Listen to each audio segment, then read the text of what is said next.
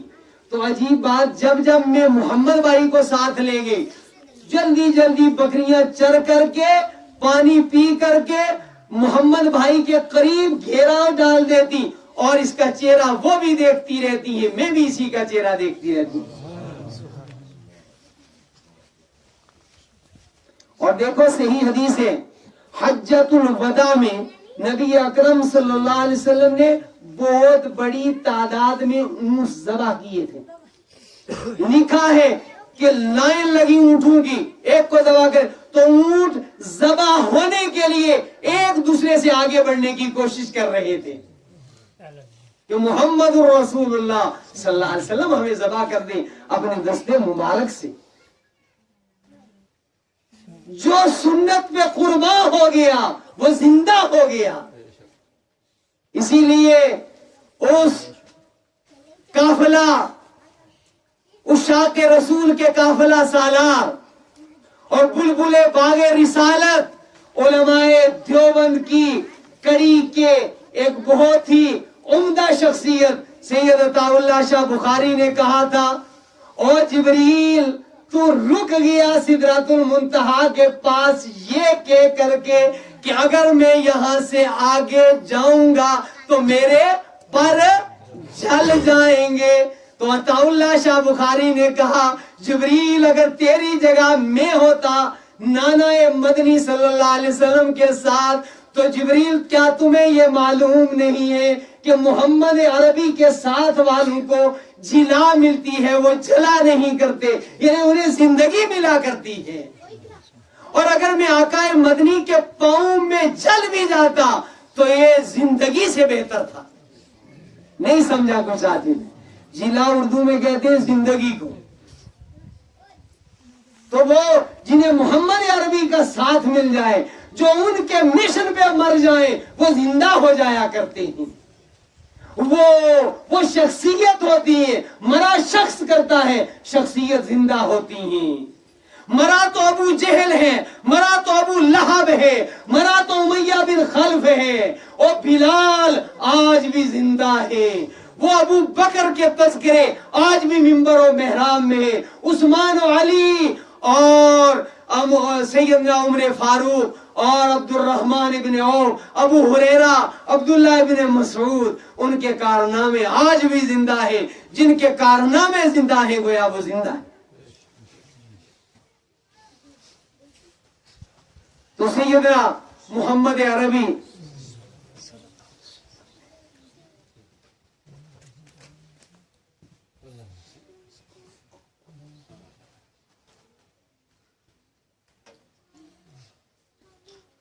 فرمایا کہ ان کا چہرہ جو ہے وہ دیکھتے رہتے ہیں.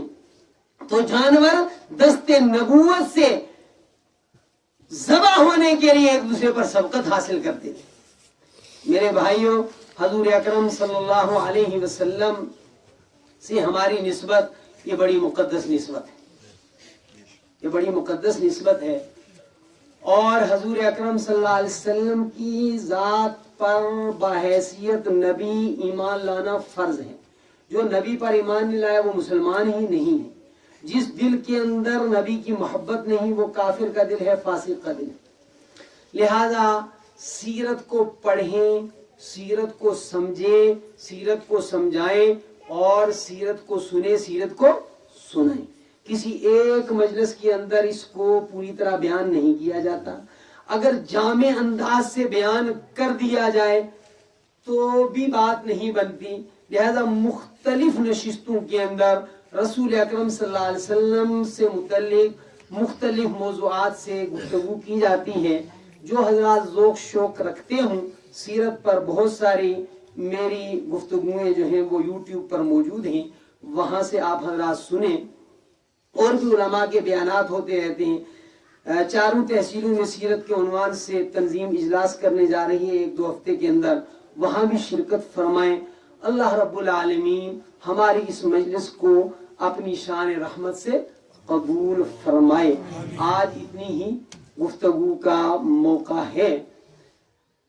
یہ علمی مرکز ہے، میں کم از کم اس سے واقف ہوں کہ اول اس ضلع کے اندر جہاں جہاں علماء حق نے پڑاؤ ڈالے ان میں ایک یہ وہ جگہ بھی ہے کہ علماء حق کے قافلے کے میر کارواں حضرت مفتی سعید صاحب، حضرت مولانا عبد الکریم صاحب لسانوی نور اللہ مرقدہما، حضرت مولانا فروز الدین صاحب خاکی نور اللہ مرقدہ، اور پھر ان کے ساتھ جڑنے والے لوگ، یہ جو پہلے انہوں نے جگہ بنائی ہیں ان میں یہ ٹھکانہ بھی، اس کو بڑی نسبت حاصل ہے، اور نسبت بڑی چیز ہوتی ہے، اور نسبتوں کا لحاظ کرنا چاہیے، با ادب با نصیب، بے ادب بے نصیب۔ اللہ تعالیٰ کا فضل ہے، کرم ہے، شیندرا والوں نے ہمت کی اور آپ کی نیچے مسجد مرکزی جامع مسجد بہت ہی عالیشان تعمیر ہوئی، اس کا جو باقی حصہ ہے جلد میرا اللہ تعالیٰ اسے بھی پورا فرمائے۔ پھر وہاں سے ہٹ کر آپ نے یہ دوسری مسجد بنائی، اللہ رب العالمین نے وہ بھی بہت عالیشان مسجد بنی، ٹھیک ہے۔ انہوں نے بھی مجھے دعوت دی تھی لیکن میں وہاں حاضر میں نہیں ہو سکا، جلدی حاضری کی کوشش ہوگی۔ اللہ کرے کہ یہ اللہ کے گھر خوبصورت بنے اور ہمارے مال سے بنے، مال کی کمی نہیں ہے، یہ جھوٹ ہے، مال کی کمی نہیں۔ ایک آدمی 4 4 5 5 کمروں پر مشتمل بہترین مکان بنا سکتا ہے۔